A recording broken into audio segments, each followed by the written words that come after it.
Assalamualaikum, it's your DrNAS, and again we are here with a new topic of clinical exam in mitral stenosis. As we have done in our previous lectures, that what is the pathophysiology behind this mitral stenosis, what is the natural history, how this disease develops with the rheumatic heart disease patients, and what could be the congenital causes of mitral stenosis we have discussed in our previous lecture. Now we are going to focus that if the patient presents in emergency department or in the outpatient department, so how would you do the clinical exam on the patient of mitral stenosis? So the number one is obviously after taking the history and all these things, you have to do the clinical exam, and the most important thing in the clinical exam is general physical examination.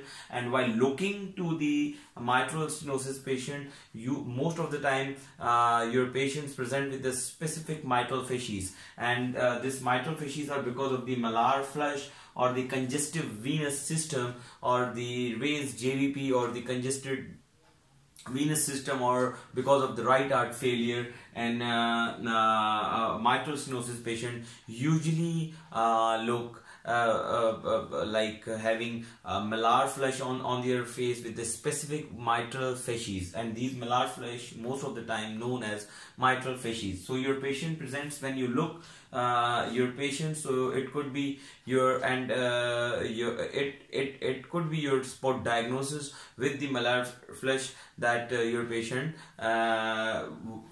would have that mitral stenosis. Just looking the patient, you can diagnose your patient with the mitral stenosis, that your patient would have the mitral stenosis. So number one is the malar flush. While looking on the very first sight, or very like on a very first look at your patient, you can diagnose the mitral stenosis. Number one is a malar flush. Number two, obviously after looking all these things, you have to inspect the precordial area and all these things. You have to see for the raised JVP. So most of the time you would have the raised JVP because of the congested, because of the right heart failure. And in JVP you would have the prominent A waves. With mitral stenosis. Okay, and then obviously you would go for the pulse, and you will check the pulse. That most of the time with the severe mitral stenosis patient would have the low volumic pulse, and it could be normal, but most of the time it would be low volumic pulse. And then obviously you will go for the blood pressure, and when you check the blood pressure, most of the time blood pressure goes normal, but sometimes it could be low, like hypotensive. After that, yes, one thing more you can get on the pulse is atrial fibrillation or irregular pulse. What? Irregular pulse. So you have to check for the regularity of the pulse. If the pulse is irregular, so most of the time it is atrial fibrillation. If the pulse is regularly irregular, so it could be PVCs. But you cannot say without doing the pulse deficit or the pulse examination. So most of the time your examiner asks you that, Dr. Saab, how can you further examine your patient with the irregular pulse, or to confirm that your patient has PVCs or the atrial fibrillation? Then you would answer him that, sir, I will do the pulse examination, or I will check the pulse deficit. Then there are the two methodologies to doing the pulse deficit. Number one, and the ideal one, is that you will ask your examiner or anyone beside you to check the pulse, and you will put the stent at the chest of the patient or the precordial area, and you will just count the beats in whole 1 minute, and you will tell your helper that please check the pulse for whole 1 minute. If there is a deficit of more than 8 or 10, then most of the time it is atrial fibrillation. If it is less than 8, it is PVCs. But if you do not have any helper, or your examiner refuses to help you, and he would for suppose that he is telling you that do it by yourself, then what you need to do is that you just put your one hand on the pulse, and you just auscultate it, and simultaneously listen the heartbeats of the patient, and and count the pulse. So if you are like having the pulse deficit of 6 or less than 6 on on doing the alone in this pulse deficit, then probably it is PVCs, and if it is more than 6, then it is atrial fibrillation. So it's a vague, or you can say it is not the 100% like a correct method, or it has not this specificity of more than 100% like this, but it is a crude method to judge with you on your clinical examination that either your patient have atrial fibrillation or this PVCs. After the checking the pulse, obviously you will go for the precordial examinations, and you will go for the auscultation obviously. After so before auscultation, obviously you need to do what? You need to do the palpation, and after doing the superficial palpation and looking for the wounds and all these, most of the time your patient would have the scar over here at the apical area, and this scar is most of the time is because of the closed valvotomy or MCOM, mitral commissurotomy scar, because a few decades back, like 1 or 2 decades back, patient used to get done with the mitral commissurotomy, and most of the time that much the patients who has recurrent the patients who have a recurrent mitral stenosis disease, and they have done with an intervention like 10 to 20 years back, they would have been probably that mitral commissurotomy. So you have to look for the scar at the apical area and all these things. Okay, so after the looking for the scars, you have to see for the visible pulsation or anything else, and then you put like you do the palpation, and on palpation you have to feel the apex beat. Most of the time apex beat is not displaced in this with the mitral stenosis. Why? Because in mitral stenosis, the pressure overload condition, it is not the volume overload condition. And most of the time volume overload conditions such as the MR and the AR would have the enlarged LV and dilated LV with the eccentric hypertrophy. So in those conditions you would have the displaced apex beat. But if you are having the displaced apex beat in the mitral stenosis patient, so you have to think that why your patient has the displaced apex beat. So you have to look and you have to check for your patient for the pansystolic murmur, like the murmur of MR as well. Might your patient would have the mixed mitral valve disease. Might your patient, because most of the time the patient of the mitral stenosis may present with the moderate to severe MR as well. And one thing more I want to make you clear, that your patient, yes, your patient would have the low ejection fraction with mitral disease, and there are the few causes of low ejection fraction with the mitral stenosis. What are those? Number one, please note it down because these are very important and I haven't noted down at my whiteboard. Number one, if your patient has a mitral stenosis and your patient is a middle-aged male or having or a post-menopausal female or having the risk factor for coronary artery disease, then you have to rule out the coronary artery disease in your patient. Your patient would have the coronary artery disease concomitant with the mitral stenosis or the rheumatic heart disease, because those patients who have a rheumatic heart disease, they have right as well to have the coronary artery disease. So never ever forget that your patient would of the rheumatic heart disease would not have the coronary artery disease. So number two is, might your patient would have the myocarditis or pericarditis because of that rheumatic carditis. So it is another cause of the cause of that decreased ejection fraction with the mitral stenosis. Number three is this atrial fibrillation. The tachyarrhythmias are the cause, and your patient would have the tachy-induced cardiomyopathy. Because of that tachycardias, your patient would have the low ejection fraction. And number four, because of obviously the low cardiac output and LV, obviously LV is not getting enough blood, and because of disuse atrophy, like getting less blood in the LV like will not contract properly and will not give the proper full ejection fraction because of getting lower volume from the LA. So these are the few causes of low ejection fraction or displaced apex speed with the mitral stenosis, or the patient with the mitral stenosis.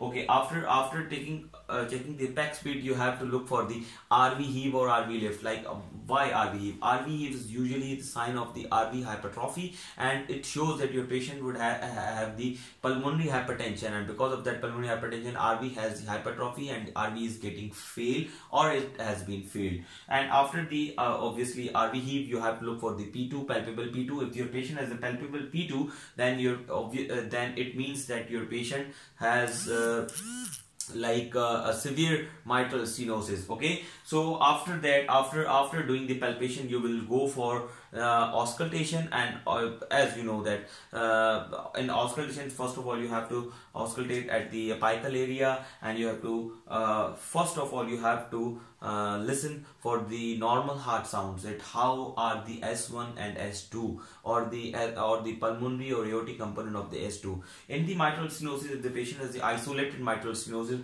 you would have the loud S1, okay, and sometimes softer S1 as well. So loud S1 shows that your patient has the pliable valve, and if the patient has no your S1 is not louder, it does not mean that your patient has not MS. Yes, it could be MS, but most of the time, if the patient has not S1 is not loud, it means your patient has MS.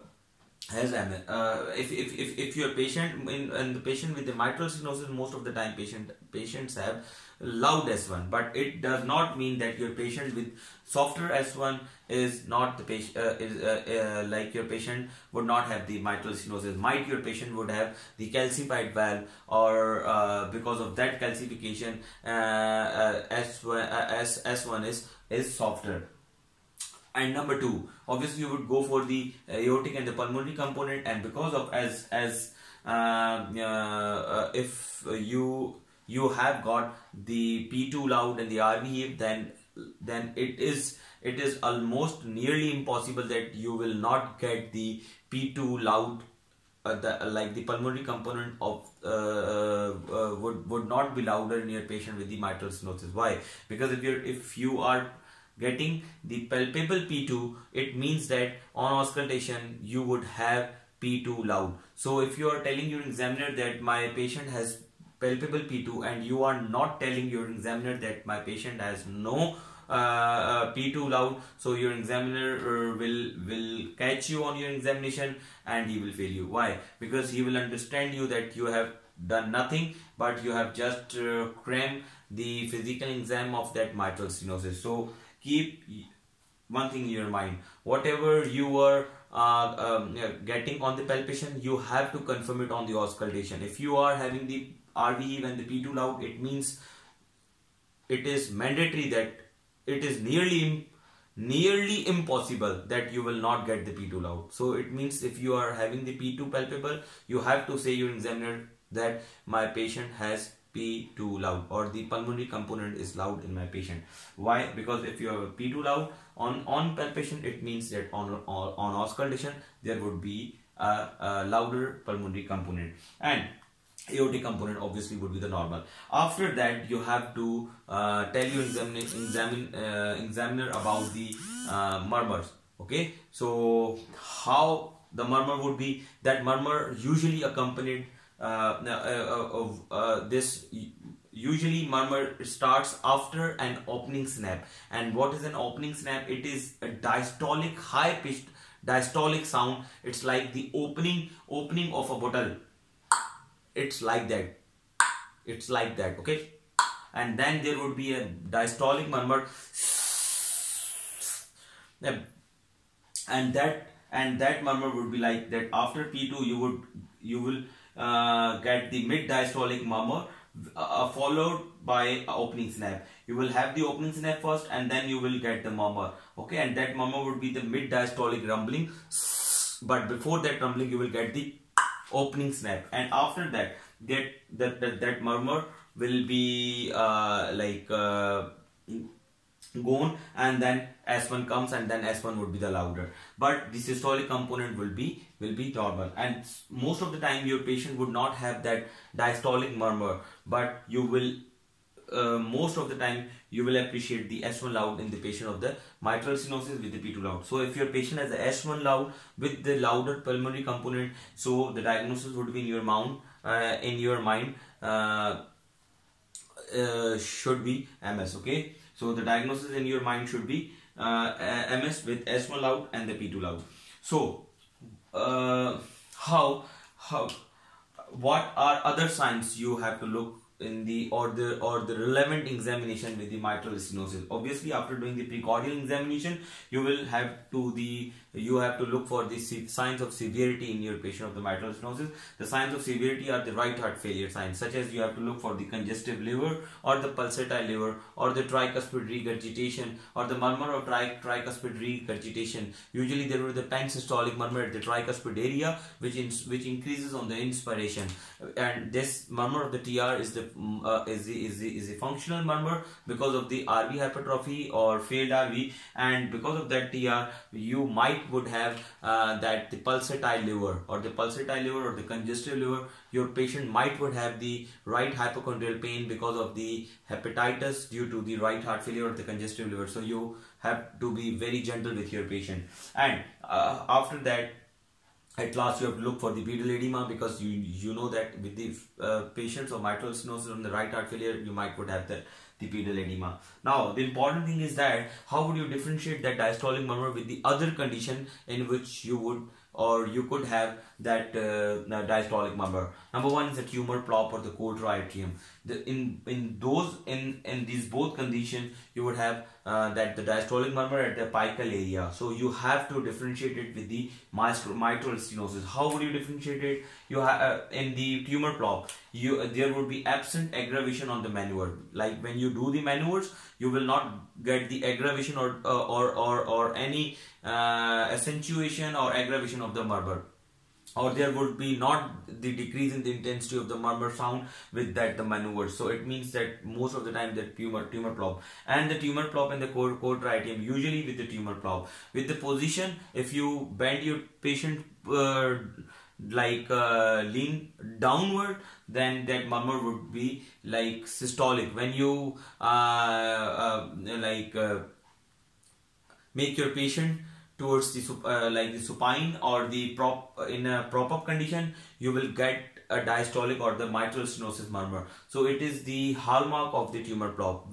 In the tumor plop, you will get the different type of murmur on the different position, and it shows that your patient would not have the MS, because in mitral stenosis condition, either you lean forward your patient or you will do the prop-up to your patient, the murmur would remain same, and it would increase on expiration, because you know that all the murmurs of the left side increases on the expiration. Okay, but there is nothing like that with the tumor plop or the cotratrium. Number two is Austin-Flint murmur. Why Austin-Flint? What is the Austin-Flint murmur? Austin-Flint murmur is the murmur of the it is murmur associated with the aortic regurgitation. What happens when we will discuss Austin-Flint in aortic regurgitation as well, but right now I just want to make you clear about the Austin-Flint murmur. In the Austin-Flint murmur, the regurgitant jet actually hampers the opening of mitral valve in the especially the anterior mitral leaflet.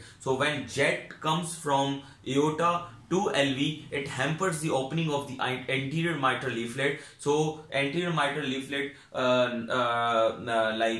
couldn't open properly, so that's why it gives the murmur of mitral stenosis. But how would you differentiate that mitral stenosis murmur, that Austin-Flint murmur with the mitral stenosis? The Austin-Flint murmur would not have the opening snap, number one, and number two, the S1 would be normal, and that is the most common asking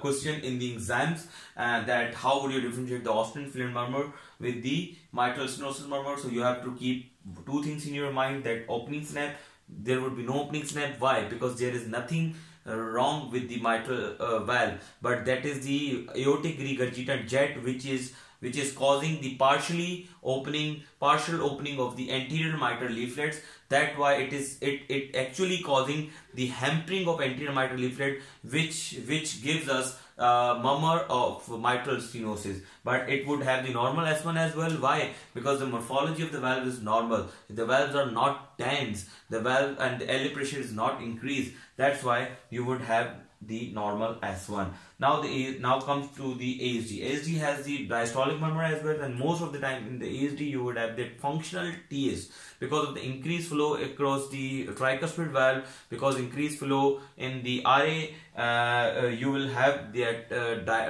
diastolic murmur, but that murmur will be increases on inspiration, number one, and number two, that would not be on the apical area. It would be in the parasternal area, usually at the tricuspid area.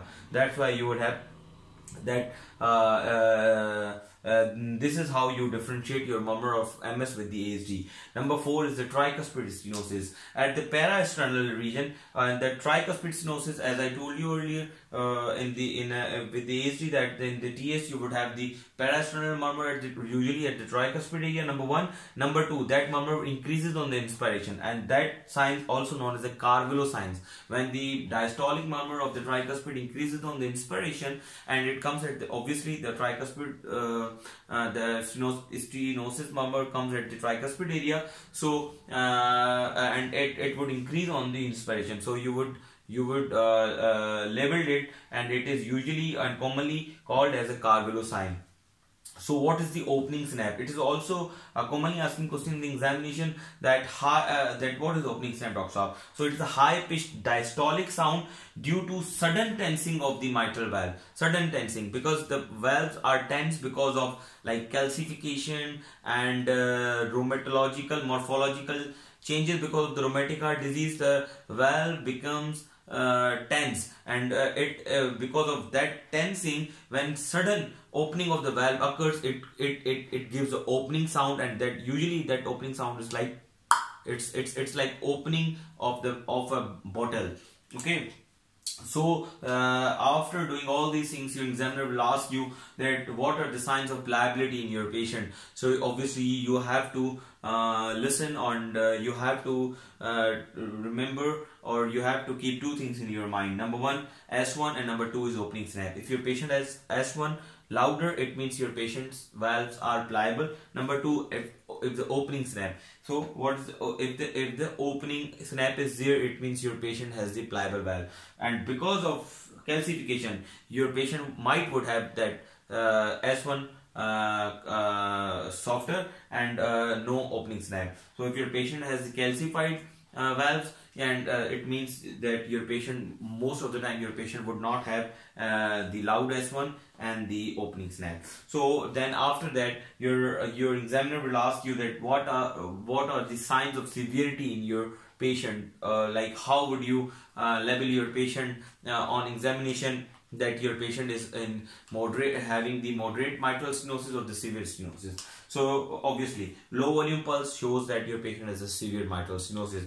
Now comes from the pulse. As you have checked the pulse, so if your patient has a low volumic pulse or your patient has atrial fibrillation, it means usually your patient has the severe mitral stenosis. Number 2, if your patient has the signs of pulmonary hypertension, as you have checked for the RV heave, P2 loud, and on auscultation, if the pulmonary component of the S2 is loud, it means your patient has what? Your patient has severe stenosis. And if your patient has the signs of right heart failure as well, so it is definitely and your case is stronger, so you can undoubtedly say to your examiner that my patient has severe mitral stenosis. If your patient has pulsatile liver, like murmur of TR, or like congestive liver, or the pedal edema, raised JVP, so you can say easily your examiner that my patient has what? The severe mitral stenosis. And number 1, that the sound of the murmur does not tell the severity, but the duration of the murmur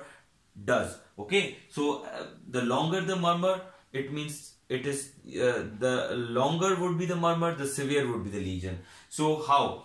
Okay, look at here. If the duration of murmur is longer, it means that your patient has severe mitral stenosis. If that opening snap comes nearer to this P2, it means or S2, it means that the whole diastole patient has what? That murmur. It means in early diastole mitral valves opens and it gives you the murmur. It means there is a severe mitral stenosis. That's why it is causing hampering of blood and causing the murmur. So the nearer would be the opening snap, and the murmur duration would be longer in the diastole, or if it is coming in the whole diastole, it means that your patient has severe mitral stenosis. So two things actually shows that the severity with the murmur in the mitral stenosis patient. Number one, if the opening snap is nearer to the S2, and number four is the longer duration of the murmur. If the duration of the murmur is longer, it means that your patient has severe mitral stenosis. So before the of this more like advanced echocardiography, our seniors usually used to do all these things to check the viability, like pliability and the severity of the mitral stenosis and the valvular heart diseases. So I hope that I have made myself clear. It was a very short lecture on the mitral stenosis exam. Very soon we will discuss the detailed echocardiography or the echocardiography in mitral stenosis, and in the last we will do the management of the mitral stenosis. Thank you, and please spread this knowledge and these lectures, and share as much as you can with your friends, and subscribe my channel and press the bell button for the future updates. Thank you. Allah Hafiz. It's your Dr. Nas. Take care.